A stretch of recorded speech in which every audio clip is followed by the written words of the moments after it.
everyone for joining us. We're very delighted to have Professor Gerald Postema to present his paper chapter of his new book, Laws Rule, the Nature, Value and Viability of the Rule of Law. The chapter is chapter 11, Dilemmas of Discretion, Equity and Mercy. Professor Postema is Emeritus Professor of Philosophy at the University of North Carolina at Chapel Hill. And he has published extensively in legal and political philosophy as well as ethics. The format of the discussion will work as usual, so 30 to 45 minutes of presentation, and then we'll follow with just questions and hopefully have a really engaging discussion. So, yeah. Thank you very much. As I mentioned, I'm trying to recover memories since, in fact, really the last time I was here in UNIV was in 1974 in the spring. So I guess that's before most of you were around. I confess with some sadness that it was hard to recover the memories. Although we were up in Headington where I lived for a while, and there I saw the old house and that sort of thing. And I had a child of 3 months at the time, so we saw a well-baby clinic there. So coming back is wonderful. I'm really pleased to have this invitation and have a chance to talk to you about, as Philippa said, a chapter of the book I just published in November. I will give you, there's a little bit brief summary of some important bits of the book on this handout, which allow me to go very rapidly over what I take to be some important background for the discussion, which will focus on discretion, and in particular discretion as it figures in equity and mercy. Xenophon said, a good ruler is a living law with eyes that see, which I love. But Plato said, that's just arbitrary judgment. And that sets up the contrast here between law and discretion. The major sites of such discretion where things really come up and are serious are in the executive branch of law, especially with respect to, say, exercise of pardon, but also in times of emergency. And in various ways, through all the administrative agencies and the like. The other sites are in criminal law and in private law. And really the site is the court rather than the executive. And it's those sites that I want to discuss today. The dilemma then goes, very broadly speaking, the dilemma goes something like this. Law and the rule of law are opposed to discretion. Equity and mercy are in the heart of them, discretion. And so equity and mercy have no place in the law, and yet law without some room for equity and mercy seem to be less than fully decent legal system. So a decent legal system needs equity and mercy. So there's a kind of tension, a kind of dilemma.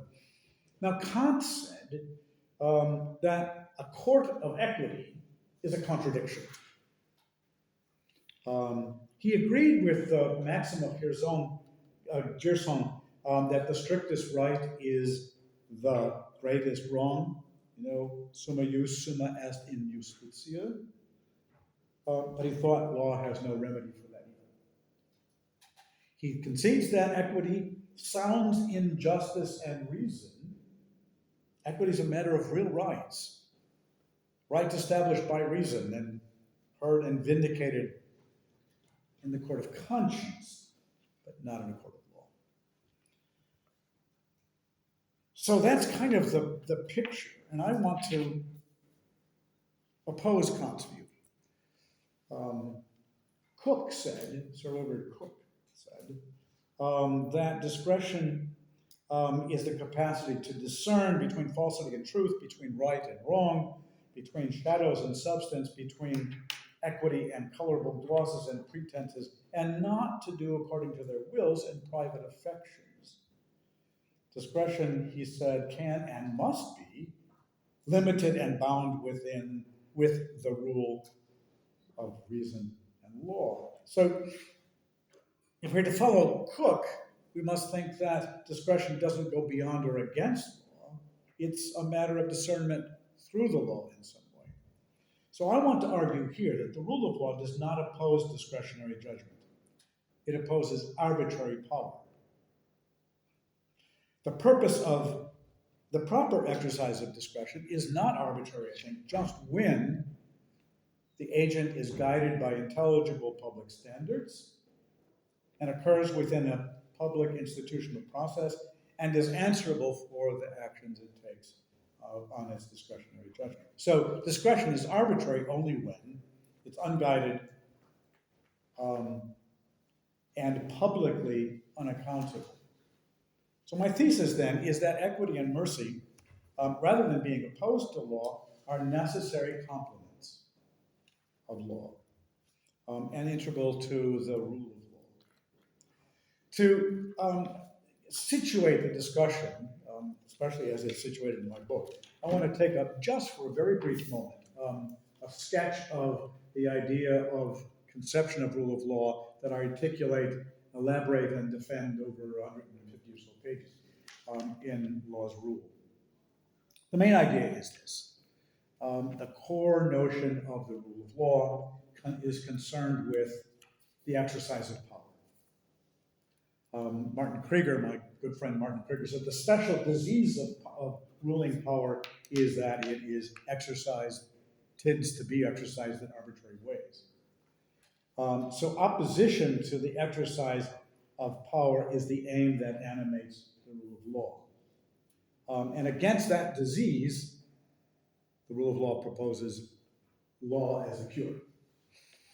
So when law rules in a political community, this is the slogan I would like put up on billboards or on advertisements alongside your site that you pull up. The rule of law provides protection and recourse against the arbitrary exercise of power through the distinctive instrumentalities and tools of law. So the organizing aim of the rule of law is to temper the exercise of power, and the law is the chosen means of doing so. That's the core idea. The rule of law then provides a bulwark of protection for the powerless, a bridle on those who wield power. That idea of a bridle here is important, it seems to me, because those in the core idea of the rule of law, those who exercise ruling power must acknowledge that they're subject to the rule. They must, as it were, submit themselves to the rule. But being bound only to one's own submission is not to be bound by law. To be bound by law is to be accountable by others. It's a good Hobbesian thesis. So accountability is a necessary complement to law's guidelines or law's norms. So law can rule only if there are sources and forces that hold those who exercise ruling power accountable. So from this core idea, I think three principles follow immediately. I'm just going to talk very briefly about one or two. Very, very briefly.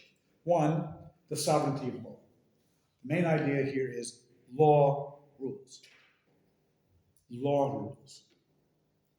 And that means, first, that those who exercise ruling power do so legitimately only if they are authorized by law. I call it exclusivity.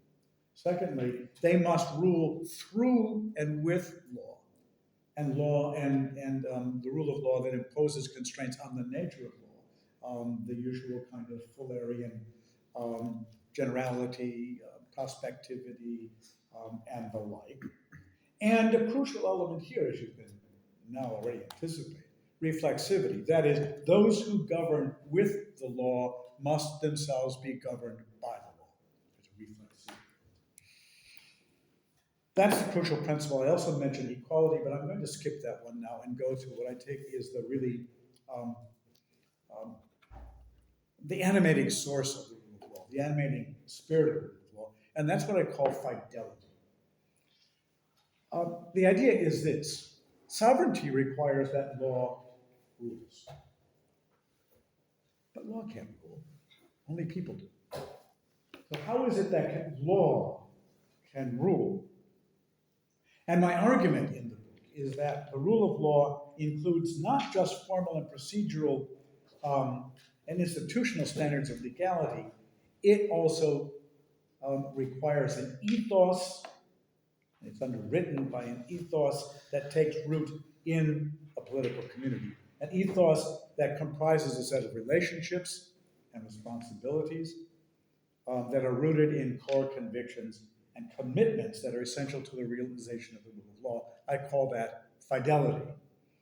Fidelity requires that all of its members, all of the members of a political community, not just its ruling or law elite, take responsibility for holding each other, and especially law's officials, accountable under the law.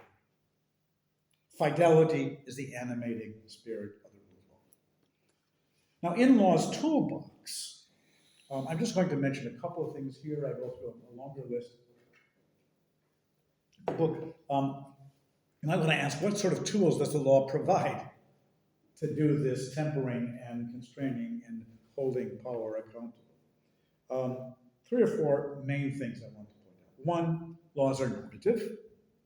That is, law seeks to order behavior in a distinctive way. It does it by addressing norms to the deliberative capabilities of rational beings, to subjects. And they're meant to take them up in their own practical deliberations. So it does it not by goading people into doing things, but by guiding them. Secondly, laws are positive in the sense that they are the products of human activity, human processes. They're embodied in human, historically situated practices, institutions, and their products. Third, legal norms are or should be public in 2 senses. One, the law does its characteristic work in public by addressing its norms to a public, not to each individual. I'm going to talk about this tomorrow about AI, which can get fine-grained, addressing fine-grained, what you call it, commands, I guess. No, law addresses norms to a public, to a general audience, as it were. And its concern is to make the exercise of ruling power public, visible, transparent. Fourth, law works through institutions. So essential to the rule of law are institutions for the reason, principle, public decision-making with respect to law, with respect to the interpretation of law, with respect to application and enforcement of law. And finally, I argue that law must be seen as a disciplined practice of deliberative reasoning. Law rules not by reason with a capital R, not by that which is reasonable, but by deliberative reasoning, by the discipline giving and taking and assessing of reasons and arguments. So law's rule is, in an important sense, the rule of deliberative reasoning. So that's the background. Right? Very brief, very quick. 150 pages summarized. 5 minutes, 3 minutes. So what's equity? I'm going to take up equity first and then mercy. By equity here, I have in mind what we often call Aristotelian equity. Equity is used, the term is used in lots of different places, in lots of different ways. It has a current, in the American context, anyway, a current political sense. I want to use it in its, if you will, traditional Aristotelian sense. So we might think of equity vis-a-vis mercy in this way. Mercy is distinct from and in opposition to justice, or a certain kind of justice. Mercy is. Equity, however, is itself a kind of justice. It seeks to do justice where the law by its nature is unable to do it.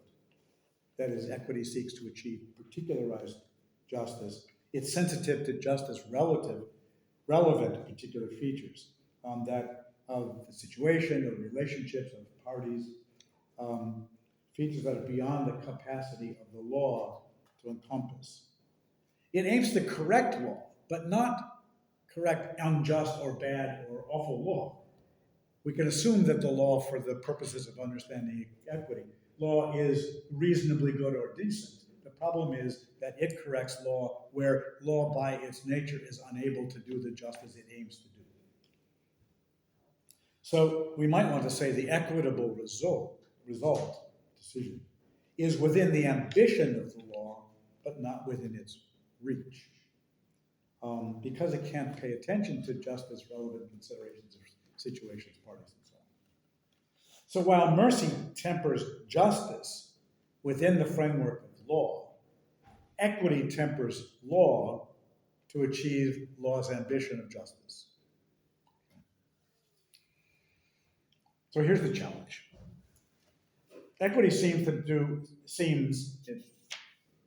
that it seeks to do justice directly and in opposition to what law explicitly prescribes. But can a project to provide protection and recourse against the arbitrary exercise of power through the law embrace equity? Doesn't granting discretion a key role in equity yield uncertainty that the law works so hard to eliminate? That's the challenge. I want to say the rule of law and law can incorporate equity. And I want to orient our thinking in this respect with respect to two orienting thoughts, we might say. One is this. I want to call this the management strategy or thought. We can recognize that discretion entails judgment. And uncertainty always attends the exercise of judgment. However, judgment and uncertainty are inescapable from law. So the aim of the rule of law must be not to eliminate uncertainty, but to manage it.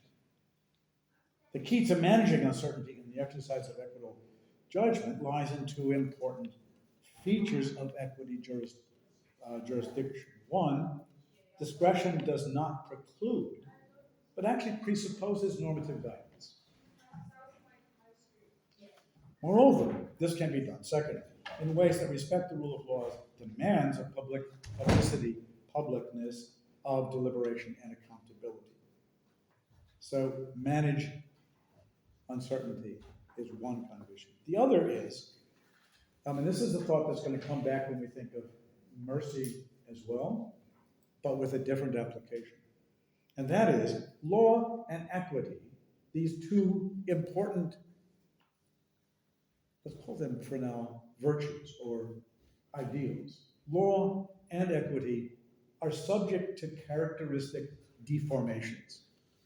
They can go wrong in typical characteristic ways that are not just accidental, but are the deformations follow from the kind of thing it is.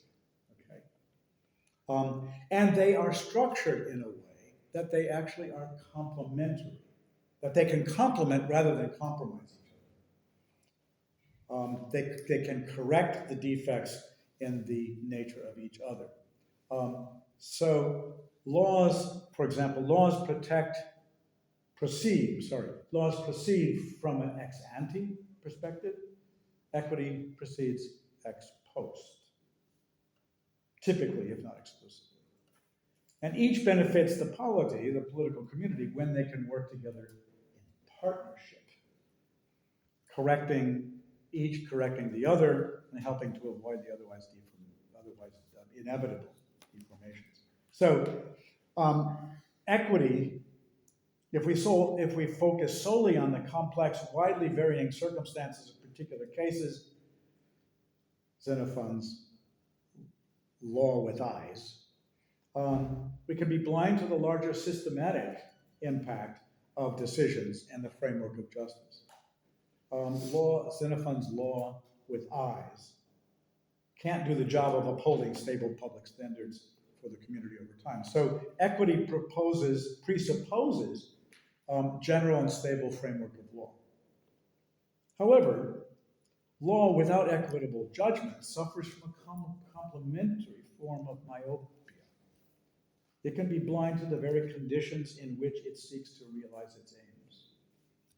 Unable to anticipate in advance all the complex movements of life in the polity, it avoids practical absurdity only when it allows equity, simply discipline, to correct its focus. So a legal system can achieve its ambition by promoting the public good in ways that respect justice, only when it brings together and draws on these complementary, mutually limiting perspectives. That's the core idea. So what's the law-equity partnership? For this purpose, I'm drawing on work by Harry E. Smith, published a few years ago. And it goes something like this. Equity fills gaps that are left inevitably by law, but equity-minded judges are not left just to their own to intervene when they like, but rather law frames and guides and structures that intervention in at least these 4 ways, and it's on your sheet. It carefully defines problems created by law's necessary generality that equity seeks to address. Secondly, it alerts judges to patterns of fact arising within those problem areas that we might call, that would trigger equity deliberation. Third, it articulates principles or maxims, standards, if you will, to guide the equity deliberation. And fourth, it does so within an institutional process that structures equitable discretion. Okay. What are the problem areas? Smith identifies 3, and I'm just going to mention them by way of example. One he calls polycentricity. That is, tasks that law tries to perform that involve many people and or situations or activities, and complex interdependency among them. Second, conflict of rights. Equally valid rights can come into conflict in nuisance cases, for example, but resolution of the conflicts ex ante and in general may be especially difficult, requiring context-sensitive reasoning ex post to reach a satisfactory decision. Third, opportunism. The law's generality can provide opportunities for its misuse, for abuse of rights by those who are sophisticated and unscrupulous. These opportunities that may be difficult to anticipate and to legislatively prevent.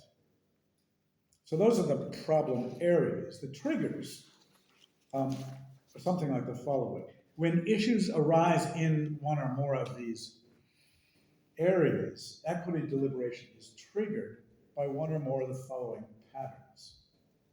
Customary practices are violated, signaling maybe that the party is acting opportunistically, or a party acts with apparent bad faith or deception, or one of the parties suffers or will suffer disproportionate harm or hardship, or is especially vulnerable. Terms like bad faith or disproportionate hardship don't bring into play any specific legal rules that mandate legal intervention. Rather, and nor do they entail a decision against the law. Rather, they invite a different kind of evaluation, a different kind of deliberation. This framework enables a closer look at the context of the interactions between the parties in light of considerations of fairness and justice, and may invite a search beyond the 4 corners of the law for an appropriate remedy. Maxims.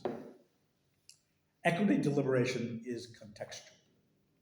It requires sensitive attention to facts at a greater degree of specificity than is typical of ordinary adjudication, and it's sensitive considerations and balances different values and interests and concerns.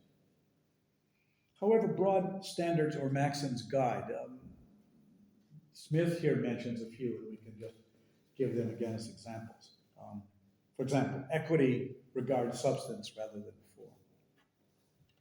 No one may profit from their own wrong. They who come into equity must come with clean hands. Equity suffers no wrong without remedy. The court will not be made an instrument of wrong. Now, these maxims don't exhaust the guidance given to courts seeking to make equitable judgment. Neither do they function like fixed rules.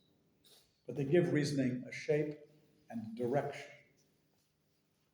And what's important is not just that there be guidance in these contexts, but that the guidance occurs within an important institutional structure. This gives further, I think, definition to equity deliberation. So, for example, equitable deliberation works with materials, that is, facts or context or considerations, that must be presented in a forensic process. The bipolar structure of private litigation limits the range of facts, doctrines, and remedy options that the court is authorized to consider. Also, the parties to litigation are entitled to present evidence and substantiate their pleas for relief in a carefully regulated fashion. And judges are duty-bound to take seriously and weigh appropriately the evidence and arguments that are offered by the parties. So secondly, judges are bound to articulate their decisions in terms of reasons that can sit coherently within the body of law as a whole.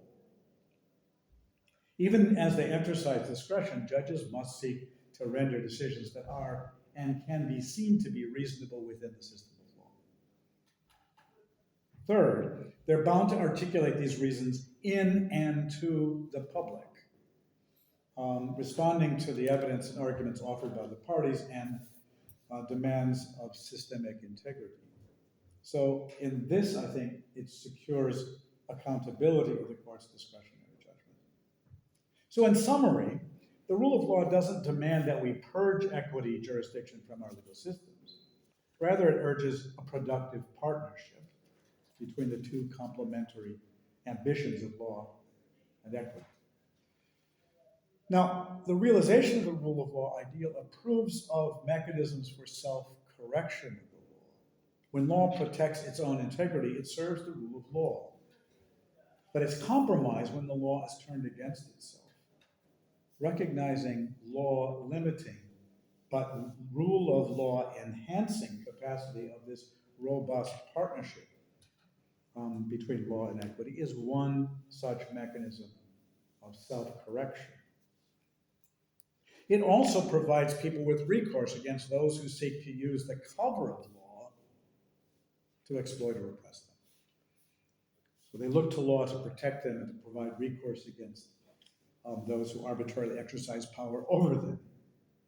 However, where law itself provides the means or cover for such power, the rule of law calls on equity to correct the abuse.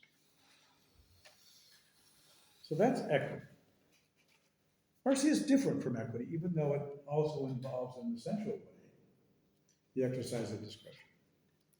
Here, you might call it the jural legal habitat, is penal justice, the criminal process.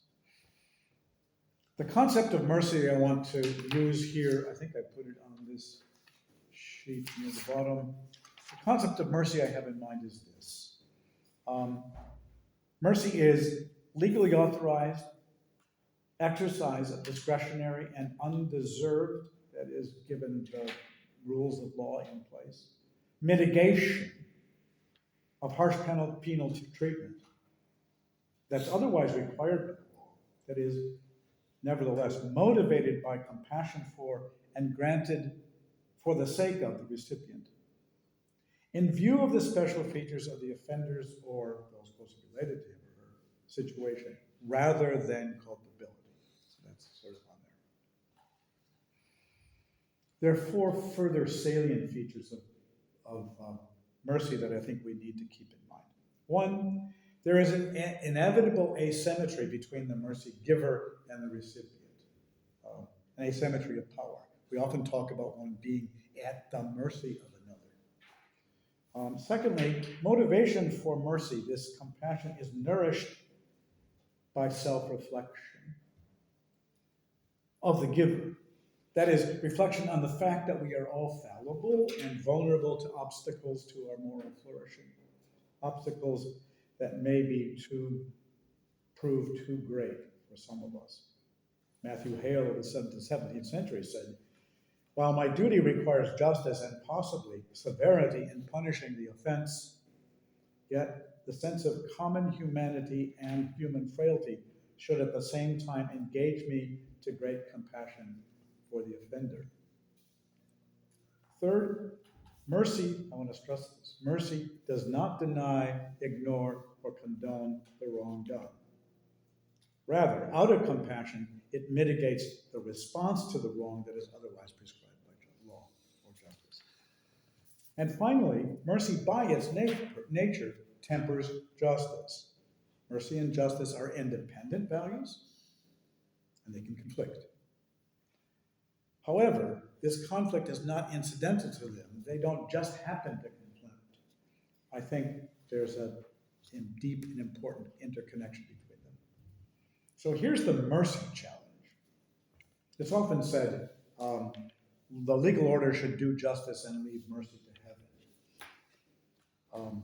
That is, there's no room for mercy in law-based, desert-oriented criminal process due to two things, really.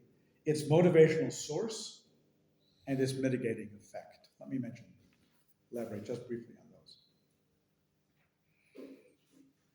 Mercy is thought to be inappropriate because of its motivating force, because that force, that motivating source, is in compassion. Compassion motivated discretion. Compassion, however, has its seat in the heart, not the head. Hence, it's not appropriate in the eyes of the rule of law, because the rules of law demand detached, impersonal, rational judgment, so it's argued. And its mercy is dangerous because compassion is emotional, non-rational, irrational, not reasoned, it's ruleless, ungovernable. It's outside rational control.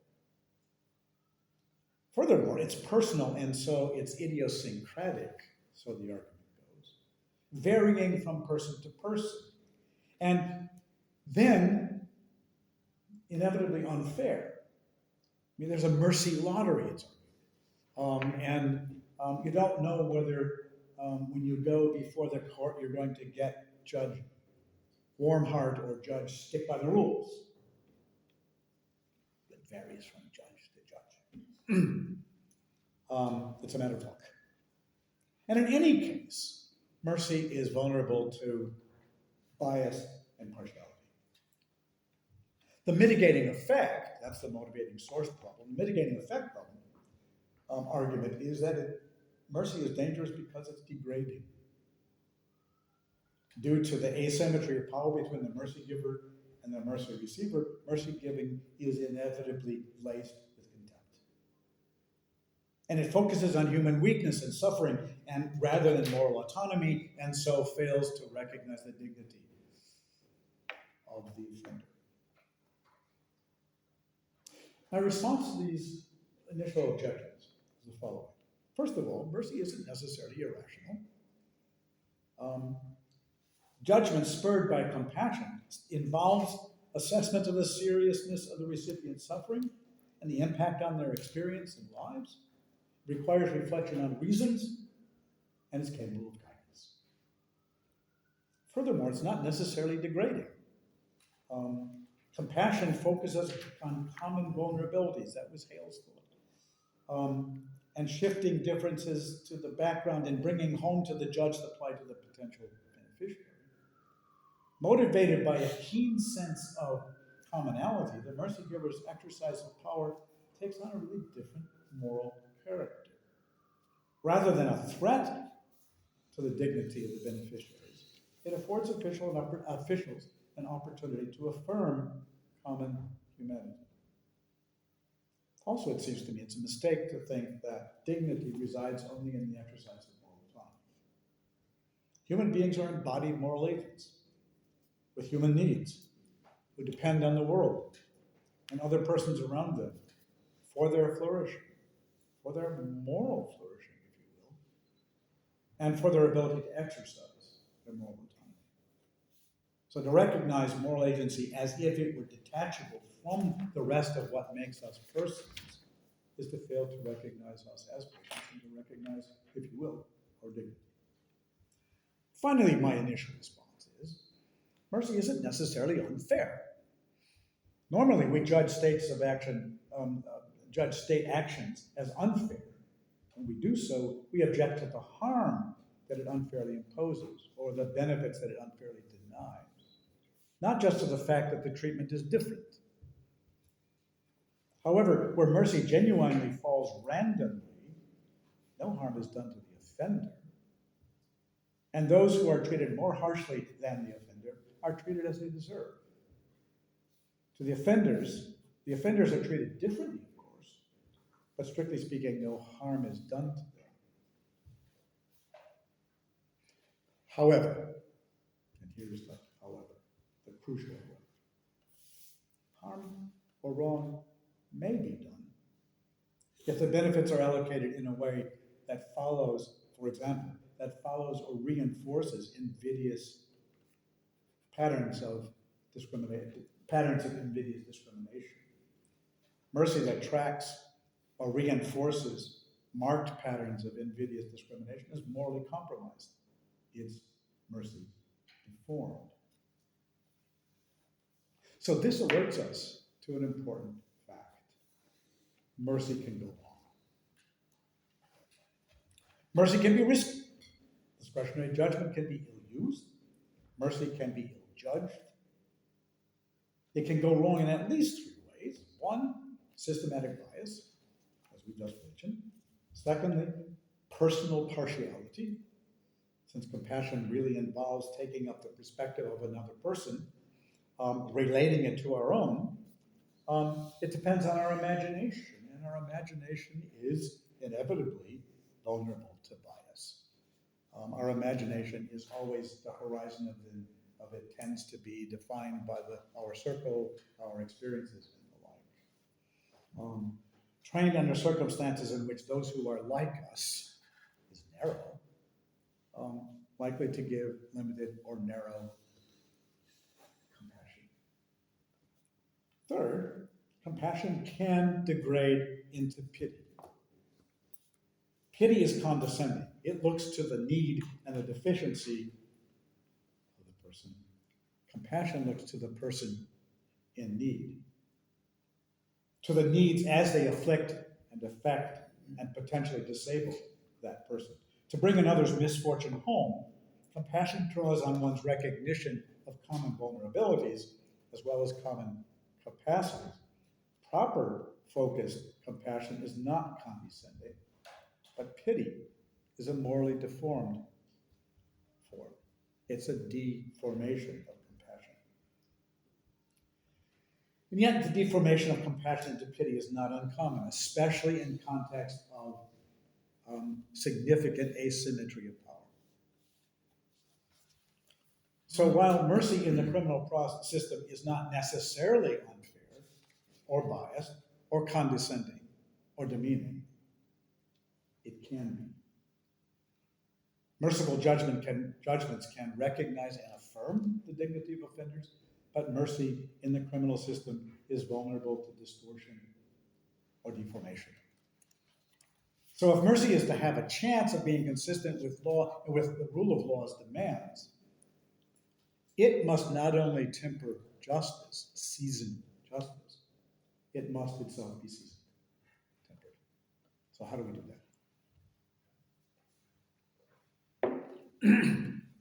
First of all, let's think about punishment.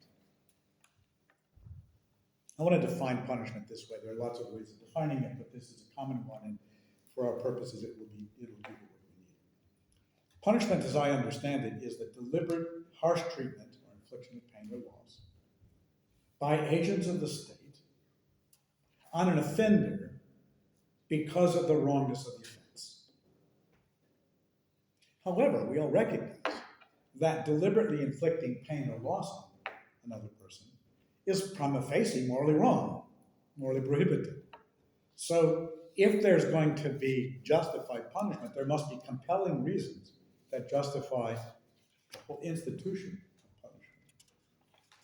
So we can think of the justification in terms of its aim and its conditions or constraints. The aim, as I'm going to suggest here, many have argued this, I'm drawing from them. The aim is effective communication to the offender, the victim, and the community of the wrong done by way of harsh treatment. That harsh treatment naturally and conventionally signals the authenticity and the seriousness of the condemnation and gives public expression to the victim's pain, both the moral insult and the loss suffered. However, that aim is subject to very important conditions. One, it justifies punishment only if it's deserved. That is, if the punishment is calibrated adequately to the culpability of the wrongdoer and the gravity of the wrong. Secondly, only if it's done through a process that, in the process itself, the dignity of the offender and the victim are scrupulously respected. And finally, only if it's anchored in law. Law contains and constrains our retributive emotions. The Oresteia tells us this, right? That's the lesson of the Oresteia. And it subjects them to structured equality or dignity respecting processes, expressing public judgment. So crimes must be publicly defined, prospective, general, and so on, nolle crimen sine lege. They must meet the conditions of formal legality. The processes must meet the rule of law standards for fairness, procedural fairness. And all officials must be subject to public accountability. Okay. Now, what's the relationship between law and mercy?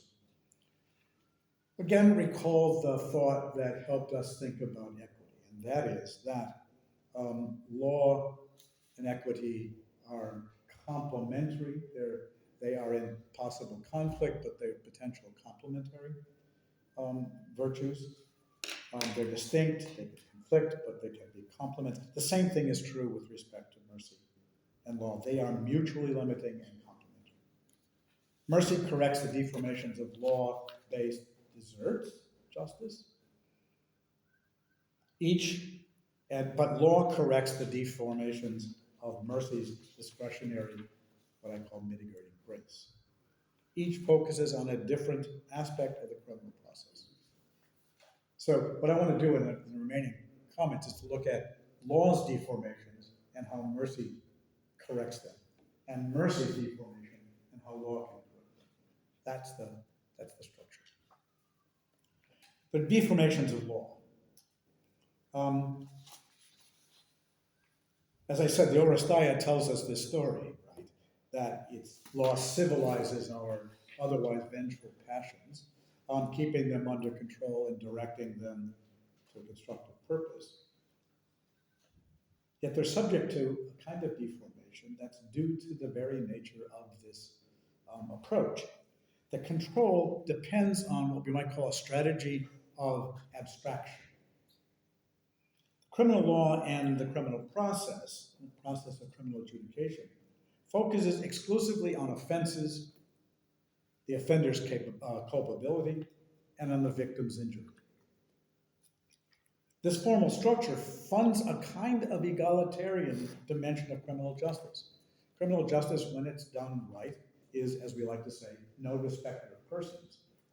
Or rather, what it means is it must respect all persons, each person, but not the differences amongst them, except with respect to the offenses done and the culpability of the agents. In this way, the law and its officials abstract from the whole person. So I'm inclined to quote here yet one more English source. G.K. Chesterton, not quite of the same stature as Edward Cook or Matthew Hale in my judgment, but nevertheless a useful insights. Chesterton wrote, "The horrible thing about all legal officials, even the best, about all judges, magistrates, barristers, detectives, and policemen, is not that they're wicked, some of them are good, not that they're stupid, several of them are quite intelligent. It's simply that they've got used to it. Strictly speaking, they don't see the prisoner in the dock. All they see is the usual man in the usual place. They do not see the awful court of judgment. They don't see their own workshop. Their workshop instills in judges an attitude of abstraction in order to achieve the desired degree of impersonal judgment. Legal judgment is meant to be, and some argue required by the rule of law to be, impersonal. And yet its weakness or vulnerability lies in that very impersonalism, the failure to see the prisoner in the dock. This abstraction and impersonalism risks two further deformations. One of them, it blinds officials to experience of the harsh treatment inflicted and the impact it might have on the individual's dignity. Some many years ago now, Gene Hampton, the philosopher, argued that the point of punishment is to diminish the wrongdoer and thereby restore the victim's dignity in the eyes of the community. As a description of the actual operation of punishment in my society, this strikes me as both tragically accurate and deeply morally troubling. It's accurate because it describes a risk, at least, that's always in play when a person in power over another intentionally inflicts suffering. The message of punishment risks demeaning the wrongdoer. It's morally troubling because it's inconsistent with treating those who are accused and convicted with dignity. That's always and everywhere their right and duty. Secondly, criminal justice, if not tempered, can motivate an intolerable self-righteousness on the part of those who exercise and enforce judgments of condemnation. So for the judge, for example, the official says to himself or herself, the culpable wrongdoing of the prisoner in the dock or cell bespeaks a weakness worthy of condemnation, a weakness to which I am, thank God, not susceptible. This, on the part of the community, we can hear a similar kind of thing. This self-righteousness is evident in the contempt that ordinary folks, we, you perhaps, have for those with criminal records, and our willingness to accept, without protest, demeaning modes of punishment and condone demeaning modes of treatment of convicted persons after they've served their sentences. Now, mercy can correct this to some degree. Think about repentance for a moment. Mercy is able to respond to an offender's repentance, which indicates the offender has taken up the communication of the condemnation and the victim's suffering and indignity. Mitigation of the punishment in such a case doesn't signal that the wrongdoing is condoned or overlooked, but rather it follows on and is a fitting response to the change of heart and life of the offender. Beyond this, mercy provides those who sit in judgment with a wider view of the offender, refusing to identify the person with the wrong done. In Dante's Hell, Inferno, unrepentant sinners are condemned to engage eternally in the wrongs they have done while alive. They become the sins they once freely chose. Hell, Dante suggests, is becoming one with one's wrongdoings. Now, criminal justice, abstracting from the person and focusing only on the wrong and the offender's culpability, risks deformation that identifies the person solely with the deed. It condemns the wrongdoer, the victim, and the community to a kind of hell. The victim sees the offender only as the one who violated me, and sees herself or himself as victim. The community sees the offender only as one who wronged her and defied our law. And the offender sees himself through the eyes of the victim only as the one who violated her, and in the community only as outlaw and outcast. Mercy provides an opportunity to break this hellish distortion. It allows officials, the victim, and the community to see the offender as a person beneath the cloak of the offense. Mercy will not allow the sinner to perish with the sin. Mercy is capable of doing this because it depends on the decision maker's capacity for self-reflection and recognition of common vulnerability. Now, mercy is deformations and what law can do to correct them. As we've seen, mitigating grace, even when motivated by compassion, is vulnerable to deformations. They're not merely incidental. They spring from facts about the very nature and typical context in which mercy is exercised. For one, mercy's distortion might be involved in something you might call impunity. That is, leniency untempered by justice without the structure of the criminal process is likely to encourage contempt for the law, and in turn contempt for those justly protected by it. That's not proper mercy, but a deformation of mercy. Is it measure for measure? That's the best example of this. In the absence of condemnation, mercy loses its moral appeal. Law's correction, mercy depends on just law, fair criminal processes, and dignity-respecting institutions of punishment to prevent its perversion. So that's one. Another deformation, bias. Mercy's distortion here is mercy moved by compassion springs from imagination, but as we've seen, imagination is subject to limitations. Thus, compassion, while it can alert us to surprising points of commonality, is vulnerable to bias and partiality. Law's correction. Structures of the criminal process and its pursuit of justice within it provide the needed correction.